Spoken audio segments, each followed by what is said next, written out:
13வது வசனத்தை நீங்கள் வாசித்தீர்கள் என்றால், பின்பு அவர் எல்லாரையும் நோக்கி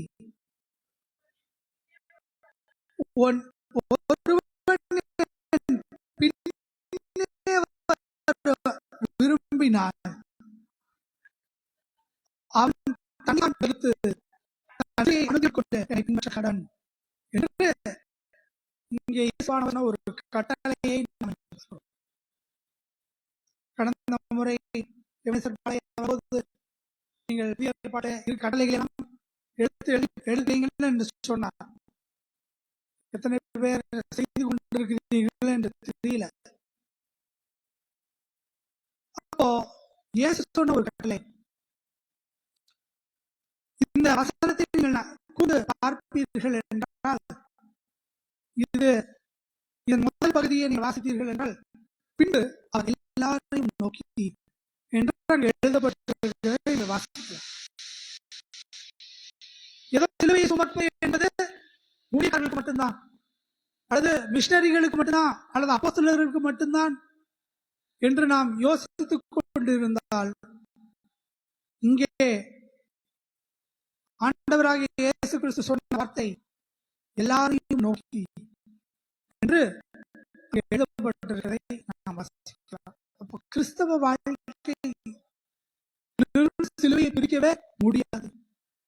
கிறிஸ்தவ வாழ்க்கை என்பது சிலுவை அனுதினமும் சொல்கிற ஒரு வாழ்க்கை தான் என்று இங்கே எழுதப்பட்டிருக்கிறதை நீங்கள் வாசிக்கலாம். அப்போ ஒரு நாள் மட்டும் இல்லை, அல்லது எந்த காலம் மட்டும் இல்லை, அல்லது ஈஸ்டருக்கு மட்டும் இல்லை, இங்கே ஒருவன் என் பின்னே வர விரும்பினால் அவன் தன்னைத்தான் வெறுத்து தன் சிலுவையை அனுதினமும் எடுத்துக்கொண்டு என்னை பின்பற்ற கடவன் என்று அங்கே எழுதப்பட்டிருக்கிறதை நீங்கள் வாசிக்கலாம். அப்போ ஒவ்வொரு நாளும் சிலுவையை சுமக்கிற ஒரு அனுபவம் நமக்கு தேவை என்பதை தேவன் இங்கே நமக்கு சொல்லிக் கொடுக்கிறதை நாம் வாசிக்கிறோம்.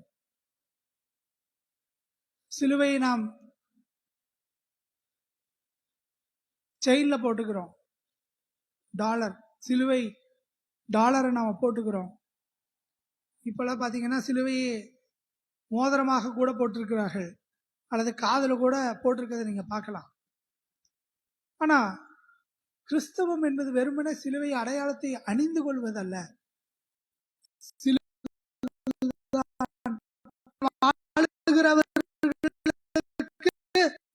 சிலுவை என்பது ஒரு ஆசீர்வாதம். முதல்ல சொல்லுகிறத நாம் பார்க்கிறோம்.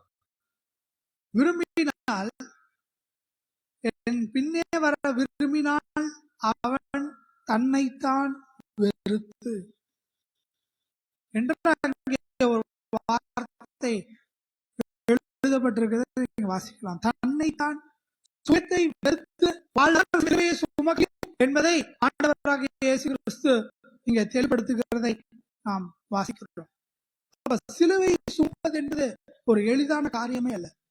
அது எதை எதிர்பார்க்கிறது என்றால் சுய வெறுப்பை அது எதிர்பார்க்கிறது, தியாகத்தை எதிர்பார்க்கிறது, மற்றும் அர்ப்பணிப்பை எதிர்பார்க்கிறது. அப்ப இந்த காரியங்கள் இருந்தால்தான் நம் சிலுவையை அனுதினமும் சுமக்கிறவர்களாக நாம மாற முடியும் என்று வேதம் சொல்லுகிறதை நாம் வாசிக்கிறோம். சிலுவையை சுமப்பது என்பது சுய வெறுப்பில் ஆரம்பிக்கிறது, தியாகத்திலே ஆரம்பிக்கிறது, அர்ப்பணிப்பிலே ஆரம்பிக்கிறது. நாம் மாமிசமாக வாழ வேண்டும், மாமிசத்தின்படி வாழ வேண்டும், இந்த உலகத்தின்படி வாழ வேண்டும் என்றால் சிலுவை எதிரானதாக தான் தோன்றும். ஏன்னா நம்முடைய சுயத்தின்படி வாழ்வதற்கு சிலுவை ஒருபோதும் நம்மை அனுமதிக்கவே அனுமதிக்காது. நமது விருப்பத்தை முற்றிலுமாய் விட்டுவிட்டு, நம்முடைய பெருமைகளை எல்லாம் விட்டுவிட்டு, சுயபோக வாழ்க்கையெல்லாம் நாம் விட்டுவிட்டு வாழணும்னா தான் சிலுவையை நாம் சுமக்க முடியும். அப்ப அப்படிப்பட்ட வாழ்க்கையோடு சிலுவையை சுமப்பது என்பது கூடாத காரியம் என்று வேதம் நமக்கு இங்கே சொல்லி கொடுக்கிறதை நாம் பார்க்கிறோம். நான் என்னோட இஷ்டத்துக்கு வாழ்வேனா சிலுவையை நாம் சுமக்கவே முடியாது. சிலுவை நமக்கு பிடிக்கவே பிடிக்காது. நம்முடைய சுயத்தை வெறுத்து இந்த உலகத்தின் காரியங்களை எல்லாம் விட்டு விட்டு வாழ வேண்டும் என்று நாம் விரும்பும் போதுதான் சிலுவையை நாம் விரும்புவோம். இல்லைன்னா சிலுவை நமக்கு விருப்பமாய் இருக்காது. ஒரு இந்த இப்பெல்லாம் பாத்தீங்கன்னா ட்ரக்கிங் போறவங்களை ட்ரக்கிங்னா மலை ஏறுதல், அப்படி சில அமைப்புகள் இருக்குது. அவங்க என்ன பண்ணுவாங்கன்னா மலை ஏதாவது ஒரு மலையை ஏறி பார்த்துட்டு வருவாங்க நடந்தே. அதுக்கு பேர் தான் ட்ரக்கிங். அப்படி ஒரு சிறு பையன் கொஞ்சம் பேரெல்லாம் கூட்டிட்டு ட்ரக்கிங் போலான்ட்டு ஒருத்தர் அதை ஆர்கனைஸ் பண்ணி கூட்டிட்டு போகும்போது எல்லாத்துக்கு பின்னாடியும் ஒரு பெரிய பை இருந்தது. அவங்களே மலை ஏற போறாங்க. அப்போ நாம என்ன சொல்லுவோம், மலை ஏற போகும்போது எவ்வளவு தூரம் நம்ம வெயிட்டை கம்மி பண்ணணுமோ அதுதான் நமக்கு நல்லது. அப்பதான் நம்ம சீக்கிரமா ஏற முடியும், சோர்வு இல்லாமல் ஏற முடியும். ஆனா அந்த ட்ரக்கிங் போனவங்க எல்லாத்துக்கும் பின்னாடியும் ஒரு பை இருக்குது, ஒரு மூட்டை. அப்போ அந்த அதுல போன ஒரு சின்ன பையன் கேட்டானா, எதுக்காக நாங்க ட்ரக்கிங் மேலே ஏறி நடந்து போறோம், எதுக்கு இவ்வளோ வெயிட்டை தூக்கிட்டு போகணும் அப்படின்னு சொல்லி அந்த ட்ரக்கிங்கை ஒழுங்குபடுத்தின ஒரு ட்ரெயினர், அவர் தான் எப்படி ட்ரக்கிங் பண்ண வேணும்னு ஒரு பயிற்சியாளர் இடத்துல அவன் கேட்டான். அவன் கேட்டபோது அவர் சொன்னாராம், இது தேவை தம்பி, நீ தூக்கிட்டு வா அப்படின்னு சொல்லிட்டே போயிட்டு இருந்தாராம். கடைசி வரைக்கும் அவர் போகும்போது மேலே போய் பார்க்கும்போது தான், அல்லது கொஞ்சம் தூரம் ஏறி பார்க்கும்போது தான் தெரிஞ்சுதான் அந்த பைக்குள்ள என்ன இருந்தது. அவனுக்கு தேவையான உபகரணங்கள், அவனுக்கு தேவையான, அவனுக்கு சத்து கொடுக்க வேண்டிய ட்ரிங்க்கு, அந்த எல்லாமே அதுக்குள்ளதான் இருந்துதான். அப்ப அதை அவர் சொல்லும்போது அவனுக்கு அது புரியவில்லை. ஆனால் அதுக்குள்ள என்ன இருந்ததுன்னு அவனுக்கு பார்க்கும்போது தான் அதுல தெரிஞ்சது. அவனுக்கு தேவையானவற்றை அதுக்குள்ள வைத்திருந்தார்கள். அது இல்லைன்னா அவன் என்ன பண்ணிடுவான், பாதியிலே அவன் பலவீனப்பட்டு நின்றுறான். அவனுக்கு அந்த சத்து கொடுக்க வேண்டிய ஜூஸோ அல்லது ட்ரிங்க்ஸோ இல்லைன்னா அவன் எப்படி மேலே போய் சேர முடியும்? அப்படிப்பட்ட ஒரு காரியம்தான் சிலுவை. நம் வாழ்க்கையில நாம் நித்திய ஜீவனை பெற வேண்டும் அல்லது அவர் வழியில நம்மை நடப்பிக்க வேண்டும் என்றால் நாம் சிலுவை சுமப்பவர்களாக இருக்கணும். அப்போதுதான் அவர் வழியில நாம் நடக்க முடியும். இந்த உலகத்தை விட்டு பிரித்தெடுக்கப்பட்ட ஒரு வாழ்க்கை வாழ வேண்டும் என்றால் அனுதினமும் நாம் சிலுவையை சுமக்கிறவர்களாக மாறணும். அப்போ சிலுவை என்பது உலக காரியங்களை நாம் யோசித்துக் கொண்டிருந்தோம், உலக காரியங்களை நாம் நடப்பித்துக் கொண்டிருந்தோம் என்றால் அது ஒரு சுமையாக தான் நமக்கு தோன்றும்.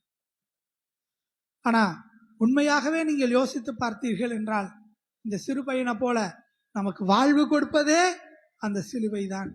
அந்த சிலுவை இல்லை என்றால் நமக்கு வாழ்வு இல்லை, அந்த சிலுவை இல்லை என்றால் நமக்கு பாதுகாப்பு இல்லை என்பதை நாம் உணர்ந்து கொள்ள வேண்டும். அது கனமாக நமக்கு தோன்றலாம், ஆனால் அந்த சிலுவையின் வழியாகத்தான் நமக்கு பாதுகாப்பையும் நம் வாழ்வின் சரிப்படுத்துதலையும் கர்த்தர் நமக்கு கொடுத்திருக்கிறார், வைத்திருக்கிறார். கலாத்தியர் 6ஆம் அதிகாரம் முதல்ல 1 கொரிந்தியர் 1ஆம் அதிகாரம் 18ஆம் வசனத்தை நம்ம வாசிக்கலாம். 1 கொரிந்தியர் 1:18. சிலுவையை பற்றிய உபதேசம் கெட்டு போடுகிறவர்களுக்கு பைத்தியமாய் இருக்கிறது, ரட்சிக்கப்படுகிற நமக்கோ அது தேவ பலனாய் இருக்கிறது என்று வேதம் சொல்லுது.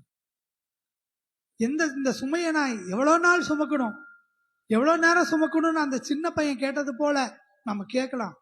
ஆனா கெட்டு போகிறவர்களுக்கு அது பைத்தியமாய் தான் தோன்றும். என்ன இவ்வளவு பெரிய மலை ஏற போற, இவ்வளவு வெயிட் ஏன்டா தூக்கிட்டு போகணும்னு மற்றவங்க கேட்பாங்க. அது பைத்தியமாய் தான் தோன்றும். ஆனால் ரட்சிக்கப்படுகிற நமக்கோ அது தேவ பலன். சிலுவை சுமப்பதுதான் பலன், சிலுவை சுமப்பதுதான் நம்மளுடைய பலன் என்று நாம் எப்பொழுது புரிந்து கொள்கிறோமோ அப்போதுதான் அனுதினமும் நாம் சிலுவையை சுமக்கிறவர்களாக நாம் மாறுவோம். கலாத்தியர் 6:14 வாசிக்கலாம். நானோ நம்முடைய கர்த்தராகிய இயேசு கிறிஸ்துவின் சிலுவையை குறித்தே அல்லாமல் வேற ஒன்றை குறித்தும் மேன்மை பாராட்டாதிருப்பேனாக. அவரால் உலகம் எனக்கு சிலுவையில் அறையுண்டிருக்கிறது, நானும் உலகத்திற்கு சிலுவையில் அறையுண்டிருக்கிறேன். அதுதான் ரொம்ப முக்கியம். இந்த 2வது பகுதி, முதல் பகுதி எல்லாத்துக்குமே நமக்கு தெரியும், நம்ம பல முறை இந்த வசனத்தை வாசிச்சிருக்கிறோம். ஆனா இந்த முதல் பகுதியை தான் நம்ம அடிக்கடி நம்ம சொல்லுறோம். ஆனா 2வது பகுதி சொல்லுது, அவரால் உலகம் எனக்கு சிலுவையில் அறையுண்டிருக்கிறது. அந்த சிலுவையினால் தான் இந்த உலகம் சிலுவையில் அறையப்பட்டிருக்கிறது. இந்த உலகத்தின் காரியங்களை விட வேண்டும் என்றால் சிலுவை நமக்கு அவசியம் என்பதை இந்த வசனம் எவ்வளவாய் சொல்லுகிறது. அந்த சிலுவையினால் தான் உலகத்திற்கு நான் சிலுவையில் அறையப்பட்டிருக்கிறேன். அப்ப இந்த உலகத்திலிருந்து விடுதலை பெற்ற ஒரு வாழ்க்கை நாம வாழ வேண்டும் என்றால் சிலுவை மிகவும் அவசியம். உலகத்தோடு ஒத்து வாழ்ந்து கொண்டிருந்தால், உலகத்துக்கு பின்னாடி நாம் வாழ்ந்து கொண்டிருந்தால் இந்த சிலுவை எனக்கு மேன்மையாய் தோன்றவே முடியாது. அது சுமையாய் தான் தோன்றும், அது சுகமாய் தோன்றவே தோன்றாது என்று வேதம் நமக்கு கற்பிக்கிறதை நாம் பார்க்கிறோம். அப்போ சிலுவை என்பது நமக்கு மிகவும் அவசியம். சுயத்தை நாம் வெறுக்கணும். நம்மை சிலுவையில அறையாவிட்டால் சிலுவை நமக்கு சுமையாய் தான் தோன்றும் என்று வேதம் சொல்லுகிறது. சிலுவை என்பது பழைய வாழ்க்கையின் மரணம். சிலுவை எப்படி பழைய வாழ்க்கையின் மரணமோ அதை போல சிலுவை என்பது புதிய வாழ்க்கையின் துவக்கமாய் இருக்கிறது. நம்முடைய பழைய வாழ்க்கை அங்கே முடிந்து போகணும். சிலுவையிலே நம் பழைய வாழ்க்கை மரணிக்கப்பட வேண்டும். அது மிகவும் அவசியமான ஒன்று. அப்ப அந்த பழைய வாழ்க்கையை வாழ்ந்து கொண்டிருக்கிறவர்களுக்கு சிலுவை மரணம் என்பது சுமையாய்தான் தோன்றும். அப்படியே வாழ்ந்து போய்விடலாம் என்று எண்ணிக்கொண்டிருக்கிறவர்களுக்கு சிலுவை பழைய வாழ்க்கையின் மரணம் என்பது சுமையாக தோன்றும். ஆனால் புதிய வாழ்க்கை பெற வேண்டும் என்று விரும்புகிறவர்களுக்கு சிலுவை சுகமாய் தோன்றும். அப்போ சுயத்தை நாம் எங்க சாகடிக்க முடியும் அப்படின்னா சிலுவையில தான் நம் சுயத்தை நாம் மரணிக்க முடியும். சிலுவை என்பது நம் சுயத்தை சாகடிக்கிற ஒரு இடம். இந்த உலகத்தின் வாழ்க்கையை சாகடிக்கிற ஒரு இடம், மரணிக்கிற ஒரு இடம்தான் சிலுவை. அதே வேளையில சிலுவை என்பது நம் வாழ்க்கையை மறுரூபமாக்குற ஒரு வழியாக, வாயிலாக அது விளங்குகிறது. நம்முடைய பழைய வாழ்க்கையை அங்க சிலுவையிலேயே நாம் என்ன பண்ணணும், முற்றுப்புள்ளி வச்சிடணும், மரணித்து விடணும். புதிய வாழ்க்கைக்கான வழியை நம் ஆண்டவராகிய இயேசு கிறிஸ்து சிலுவையில தான் நமக்கு வைத்திருக்கிறார். அதுதான் வழி. புதிய வாழ்க்கைக்கான வழியே அங்கதான் ஆரம்பிக்குது. அப்ப சிலுவையின் வழியில தான் நம்முடைய புதிய வாழ்க்கையை நாம் துவங்குகிறோம். சுயத்திற்கு நாம் மடியாமல் உண்மையான கிறிஸ்தவ வாழ்க்கை வாழவே முடியாது. சுயத்தை நாம் விட்டுவிடவில்லைனா கிறிஸ்தவ வாழ்க்கை நாம் வாழவே முடியாது என்றுதான் வேதம் நமக்கு கற்பிக்கிறது. அதை தான் நம்ம அந்த வசனத்துல வாசிச்சோம். லூக்கா 9:23 அதை தான் நாம் வாசிக்கிறோம். சுயத்தை நாம் சாகடிக்க வேண்டும். அப்ப சிலுவை என்பது கிறிஸ்தவர்களுக்கு ஒரு சாய்ஸ் அல்ல, அது விருப்ப தேர்வு அல்ல. சிலுவை சுமப்பது, ஏன்னா இந்த வசனம் அதை தான் சொல்லுது, பின்பு அவர் எல்லாரையும் நோக்கி எல்லாரையும் பார்த்து சொன்ன வார்த்தை, ஒருவன் என்னை பின்பற்ற விரும்பினால் தன்னைத்தான் வெறுத்து தன் சிலுவையை அனுதினமும் என்று அங்கே எழுதப்பட்டிருக்கிறத நாம் வாசிக்கிறோம். அப்போ சிலுவை என்பது ஒரு தேர்வு கிடையாது. நான் வேணும்னா சிலுவை சுமக்கலாம், இல்லைன்னா இப்படியே வாழலாம் என்பதல்ல. வேதம் சொல்லுகிற உண்மை என்னவென்றால், அனுதினமும் நாம் சிலுவையை சுமந்துதான் ஆக வேண்டும். அதுதான் கிறிஸ்தவ வாழ்க்கை என்பது. அப்ப சிலுவை என்பது ஒரு விருப்பமான தேர்வு அல்ல, அது இன்றியமையாதது. கிறிஸ்தவ வாழ்க்கையில சிலுவை என்பது அது தவிர்க்க முடியாதது, இன்றியமையாதது என்பதை நாம் புரிந்து கொள்ள வேண்டும்.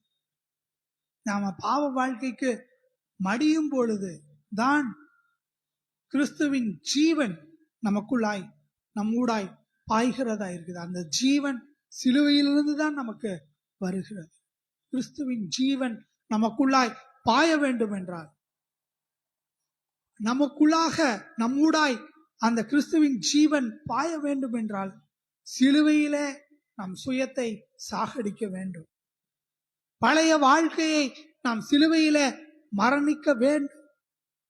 புதிய வாழ்க்கையை நாம் பெற்றுக்கொள்ள வேண்டும். கலாத்தியர் 2 அதிகாரம் 20 நீங்கள் வாசித்தீர்கள் என்றால், கிறிஸ்துவுடனே கூட சிலுவையில் அறையப்பட்டேன், ஆயினும் பிழைத்திருக்கிறேன். இனி நான் அல்ல, கிறிஸ்துவே எனக்குள் பிழைத்திருக்கிறார். நான் இப்பொழுது மாம்சத்தில் பிழைத்திருக்கிறதோ, என்னில் அன்பு கூர்ந்து எனக்காக தம்மை தாமே ஒப்பு கொடுத்த தேவனுடைய குமாரனை பற்றும் விசுவாசத்தினாலே பிழைத்திருக்கிறேன் என்று அங்கே கலாத்தியர் எழுதின நிருபத்திலே எழுதுகிறதை நாம் வாசிக்கிறோம். கிறிஸ்துவுடனே கூட சிலுவையில் அறையப்பட்டேன். ஆமா, பழைய வாழ்க்கை கிறிஸ்துவுடனே கூட அறையப்பட்டு விட்டது. அப்படியே நான் மடிந்து விட்டேனா? இல்ல, ஒரு புதிய வாழ்க்கையை கர்த்தர் கொடுத்திருக்கிறார். ஆயினும் பிழைத்திருக்கிறேன். அதுதான் பழைய வாழ்க்கை.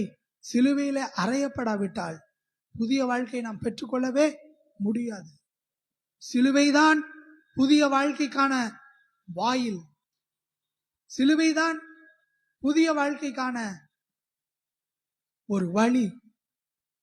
அது இல்லாம புதிய வாழ்க்கையை நாம் பெற்றுக்கொள்ளவே முடியாது. அந்த புதிய வாழ்க்கையை நாம் பெற்றுக்கொண்டால்தான் சிலுவை நமக்கு சுகமாய் தோன்றும்.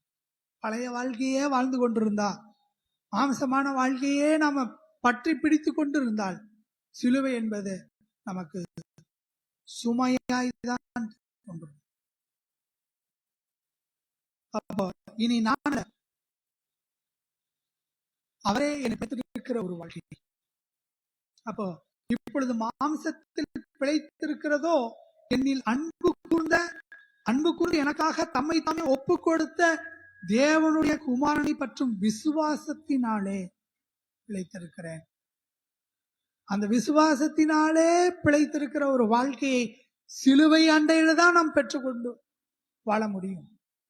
சிலுவை அண்டையில தான் நாம் அந்த விசுவாசத்திலே பிழைத்திருக்கிற ஒரு வாழ்க்கையை நாம் பெற்றுக்கொள்ள முடியும். சிலுவை இல்லை என்றால் அந்த புதிய வாழ்வை நாம் பெற்றுக்கொள்ளவே முடியாது. ஆண்டவராகிய இயேசு கிறிஸ்து சிலுவையிலே மரித்ததற்கான காரணமே நாம் புதிய வாழ்வை பெற்றுக்கொள்ள வேண்டும் என்பதற்காகத்தான். அப்போ சிலுவை பழைய வாழ்க்கைக்கு அது சுமையாய்தான் தோன்றும். புதிய வாழ்க்கையை நாம் பெற்றுக்கொள்ள விரும்பினால் அந்த சிலுவை நமக்கு சுகமாய் இருக்கும் என்பதை நாம் புரிந்து கொள்ள வேண்டும். மூன்றாவதாக, சிலுவையின் பாதை அல்லது அதனுடைய செயல்முறைகள் நமக்கு வேதனையாய் தோன்றும் இருக்கலாம். ஆனால் அந்த சிலுவையின் வழியாக நாம் பெற்றுக்கொள்கிற முடிவான வாழ்க்கை ஒரு சமாதானத்துக்கு ஏதுவாய் தான் நம்மை வழி நடத்தும் என்று வேதம் நமக்கு சொல்லிக் கொடுக்கிறதை நாம் பார்க்கிறோம். சிலுவையின் வழியாக கடவுளுக்கு கீழ்ப்படிவது என்பது வழி இருக்கும், நிராகரிப்பு அல்லது இழப்பு இதெல்லாம் இருக்கதான் செய்யும். நம்முடைய சுயத்தை நாம் வெறுக்கணும். உலக பிரகாரமான அந்தஸ்துகள், மேன்மைகள் இதையெல்லாம் நாம் விட்டுவிட வேண்டும். அது கஷ்டமாக நமக்கு தோன்றலாம். ஆனால் முடிவிலே சமாதானத்துக்கு ஏதுவான ஒரு வழி சிலுவையில்தான் இருக்கிறது என்பதை நாம் புரிந்து கொள்ள வேண்டும். கடவுள் நம் வாழ்க்கையில் சிலுவையை அனுமதிப்பது என்பது நம்மை அழிப்பதற்காக அல்ல, நம்மை சீர்படுத்துவதற்காக, நம்மை புடமிடுவதற்காகத்தான் சிலுவை நம் வாழ்க்கையில கொடுக்கப்பட்டது. நாம் சரி செய்யப்பட வேண்டும் என்பதற்காக தான் சிலுவையை நம் வாழ்க்கையில அவர் அனுதினமும் எடுத்து வர சொல்லி இருக்கிறார். அப்போ நமக்கு நல்லாவே தெரியும், படாத பொன் அது சரியான பொண்ணா இருக்கவே முடியாது. எப்போ ஒரு பொன் புடமிடப்படுகிறதோ அப்போதுதான் அதனோட வேல்யூ என்னாகும், அதிகரிக்கும்.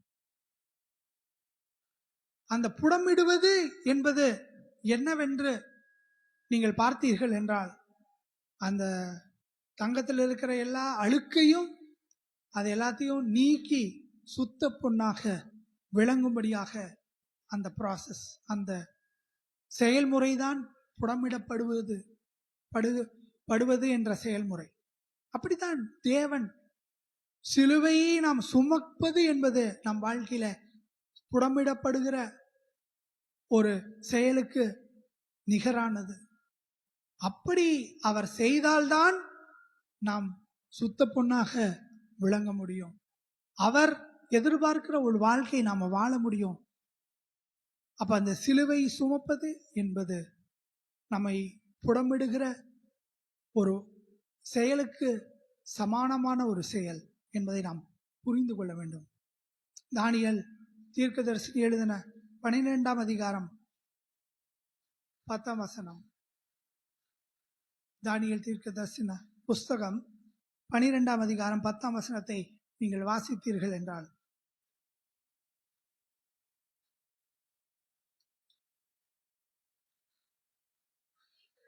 அநேகர் சுத்தமும் வெண்மையும் ஆக்கப்பட்டு புடமிடப்பட்டவர்களாய் விளங்குவார்கள். துன்மார்க்கரோ துன்மார்க்கமாய் நடப்பார்கள். துன்மார்க்கர்களில் ஒருவரும் உணரான், ஞானவான்களோ உணர்ந்து கொள்வார்கள் என்று வேதம் சொல்கிறது. அநேகர் சுத்தமும் வெண்மையுமாக்கப்பட்டு புடமிடப்படுவார்கள். நாம சுத்தமும் வெண்மையுமா மாறணும்னா புடமிடப்பட வேண்டும். அதை யார் புரிந்து கொள்வார்கள் என்ற அந்த வசனத்தின் கடைசி பாகம் சொல்கிறது, ஞானவான்களோ உணர்ந்து கொள்வார்கள். ஞானவான்கள் உணர்ந்து கொள்வார்கள். சிலுவையின் மேன்மையை நாம் உணர்ந்தோம் என்றால், நம் வாழ்க்கையின் கசடுகளை எல்லாம் நீக்குவதற்காக தான் சிலுவை நம் வாழ்க்கையில கொடுக்கப்பட்டிருக்கிறதை நாம் உணர்ந்தோம் என்றால் நாம் தான் ஞானவான்கள். துன்மார்க்கரோ துன்மார்க்கமாய் நடப்பார்கள். துன்மார்க்கரில் ஒருவனும் உணரான் என்று வேதம் சொல்லுகிறது. துன்மார்க்கமாய் வாழும்படி நினைக்கிறவர்கள் இதை உணரவே மாட்டார்கள். சிலுவை நம்மை புடமிடுவதற்காக கர்த்தர் கொடுத்திருக்கிறது.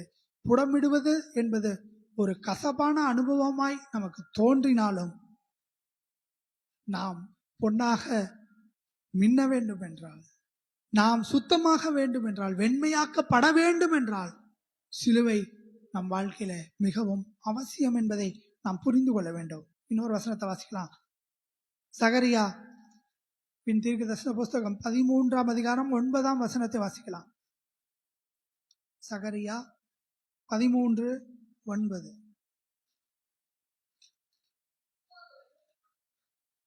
அந்த மூன்றாம் பங்கை நான் அக்கினிக்கு உட்பட பண்ணி வெள்ளியை உருக்குகிறது போல அவர்களை உருக்கி பொன்னை புடமிடுகிறது போல அவர்களை புடமிடுவேன். அவர்கள் என் நாமத்தை தொழுது கொள்ளுவார்கள். நான் அவர்கள் விண்ணப்பத்தை கேட்பேன். இது என் ஜனம் என்று நான் சொல்லுவேன். கர்த்தர் என் தேவன் என்று அவர்கள் சொல்லுவார்கள். அப்போ புடமிடப்பட்ட ஜனங்கள் தான் என் ஜனங்கள் என்று நான் சொல்லுவேன். என் தேவன் என்று அவர்கள் சொல்லுவார்கள். சிலுவையில நாம் புடமிடப்படுகிறோம். சிலுவை சுமப்பதினாலே நம் வாழ்க்கை புடமிடப்படுகிறது என்பதை நாம் புரிந்து கொள்ள வேண்டும். ஒரு அறுவை சிகிச்சை நிபுணர் கையில இருக்கிற கத்தி, ஒரு திருடன் கையில இருக்கிற கத்தி, ரெண்டு கத்திக்கு வித்தியாசம் இருக்கு. திருடன் கையில இருக்கிற கத்தி மற்றவர்களை வாழ்க்கைய முடிக்கதான். ஆனா ஒரு அறுவை சிகிச்சை நிபுணர் கையில இருக்கிற கத்தி எதற்காக? வாழ்வு கொடுப்பதற்காக, தேவையில்லாத காரியங்களை வெட்டி எடுப்பதற்காக, அல்லது ஒரு அறுவை சிகிச்சைக்காக உடலை கிழித்து தான் அறுவை சிகிச்சை செய்யறாங்க. அது வலிதான், வேதனை தான். ஆனா அந்த அறுவை சிகிச்சை எதற்கான? அந்த பலவீனத்திலிருந்து காப்பாற்றப்படும்படியாக, அந்த பலவீனத்திலிருந்து சுகம் கொடுக்கும்படியாகத்தான் அந்த கத்தி பயன்படுகிறது போலதான் சிலுவை நம் வாழ்க்கையில தேவையில்லாத காரியங்களை நம் வாழ்க்கையிலிருந்து அகற்றும்படியாகத்தான். எப்படி அந்த அறுவை சிகிச்சை நிபுணரின் கத்தி, ஒரு தேவையில்லாத ஒரு கட்டி வந்துருச்சுன்னா அதை எப்படி அறுவை சிகிச்சை நிபுணரின் கத்தி அறுத்து போடுகிறதோ, அப்படி சிலுவை நம் வாழ்க்கையில நம்மை அழிவுக்கு நேராய் கொண்டு போகிற காரியங்களை, நம்மை கரைப்படுத்துகிற காரியங்களை அது அறுத்து போடுகிறது. அப்ப அந்த சிலுவை நம்மை புடமிடுவது என்பது நமக்கு ஒரு கஷ்டமான ஒரு காரியமாய் நமக்கு தோன்றினாலும் அதன் முடிவு என்பது, எப்படி அறுவை சிகிச்சை செஞ்சதுக்கு அப்புறம் கொஞ்ச நாள்ல மறுபடியும் அந்த உடம்பு சுகமாகுதோ, அப்படி நம் வாழ்க்கையில நல்வாழ்வை கொடுக்கும்படியாக தான் சிலுவை நம்மை புடமிடுகிறது என்பதை நாம் அறிந்து கொண்டால் சிலுவை நமக்கு சுகமாக தான் தோன்றும். அப்ப அந்த தற்காலிக வழியை நாம் பார்த்து கொண்டிருந்தால் நித்தியமாய் பெறுகிற சமாதானத்தை நாம் இழந்து விடுவோம் என்பதை நாம் புரிந்து கொள்ள வேண்டும். கடைசியாக நமக்கு சிலுவை ஒரு சுமை போல தோன்றினாலும் அது சிலுவைதான் நமக்கு ஆறுதலை கொடுக்கிற ஒரு இடம் என்பதை ஒரு முரணாக நமக்கு தோன்றலாம். ஆனா இந்த முரண் தான் உண்மை. பல பேர் தங்களுடைய பிரச்சனையின் மத்தியிலும், தங்களுடைய கண்ணீரின் மத்தியிலும், கஷ்டத்தின் மத்தியிலும் சிலுவையில் அண்டையில் வந்துதான் ஆறுதல் பெற்றிருக்கிறார்கள். எத்தனையோ சாட்சிகளை நீங்கள் கேட்டிருக்கலாம். நம் வாழ்க்கையிலும் அப்படிப்பட்ட ஆறுதலை சிலுவை கொடுத்திருக்கிறதா என்று யோசித்து பார்த்தீர்கள் என்றால், சிலுவை கஷ்டமான ஒரு சுமையாக நமக்கு தோன்றினாலும் நமக்கு ஆறுதலையும் சமாதானத்தையும் கொடுக்கிற ஒரு இடம் சிலுவைதான் என்பதை நாம் புரிந்து கொள்ள வேண்டும். அப்ப சிலுவை என்பது சீஷத்துவத்தை நமக்கு ஞாபகப்படுத்துகிறது. சீஷத்துவம் என்பது நம் பல காரியங்களை விட்டு கடவுளின் பின்னாக போவதுதான், பல தியாகங்களை நாம் செய்வதுதான். ஆனாலும் அதே சிலுவைதான் நாம் எதுவுமே செய்யாம நமக்கு ரட்சிப்பை கொடுத்திருக்கிறது. அதே சிலுவைதான் நாம எந்த காரியங்களும் செய்யாமல் அவருடைய கிருபையை நமக்கு கொடுத்திருக்கிறது என்பதை நாம் மறந்து போக முடியாது. அப்போ நாம முன்னாடி இஸ்ரவேல் ஜனங்கள் செய்தது மாதிரி பலிகளை செலுத்தி பாவ மன்னிப்பை நாம் பெற்றுக்கொள்ளவில்லை. அதற்காக புறாவையோ ஆடு மாடுகளையும் கெடாக்களும் நாம கூட பலி செலுத்தி நாம் ரட்சிக்கப்பட்டல. நமக்கு அவர் இலவசமாய் சிலுவையிலே அதை நமக்காக கொடுத்திருக்கிறார். அந்த சிலுவை நமக்கு ரட்சிப்பை கொடுத்திருக்கிறது. அவருடைய கிருபையை நமக்கு அளவில்லாமல் அந்த சிலுவை தான் நமக்கு கொடுத்திருக்கிறது. அதை நாம் புரிந்து கொள்ள வேண்டும். அந்த சிலுவை என்பது நமக்கு சுமையாக தோன்றுகிற வேளையில நாம் இதை புரிந்துக்கணும். ரட்சிப்பு நமக்கு இலவசமாய் சிலுவையில தான் கிடைத்தது. அவருடைய கிருபை நமக்கு சிலுவையில தான் இலவசமாய் கிடைத்திருக்கிறது என்பதை நாம் புரிந்து கொள்ள வேண்டும். எபிரேயருக்கு எழுதின நிருபம் 4ஆம் அதிகாரம் 10ஆம் வசனத்தை வாசிக்கலாம். அதுக்கு முன்னாடி எபேசியர் 2:16. எபேசியர் 2:16.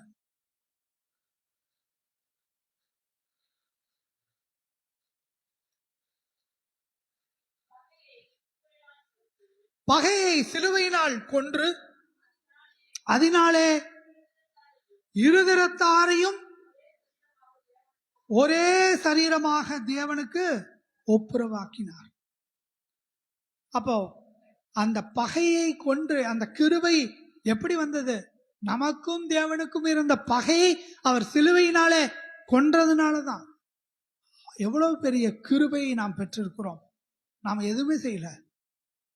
அவருக்கு விரோதிகளாய் வாழ்ந்த நம்மை எதுவுமே செய்யாம ஒப்புரவாக்கின சிலுவை என்பதை நாம் புரிந்து கொள்ள வேண்டும்.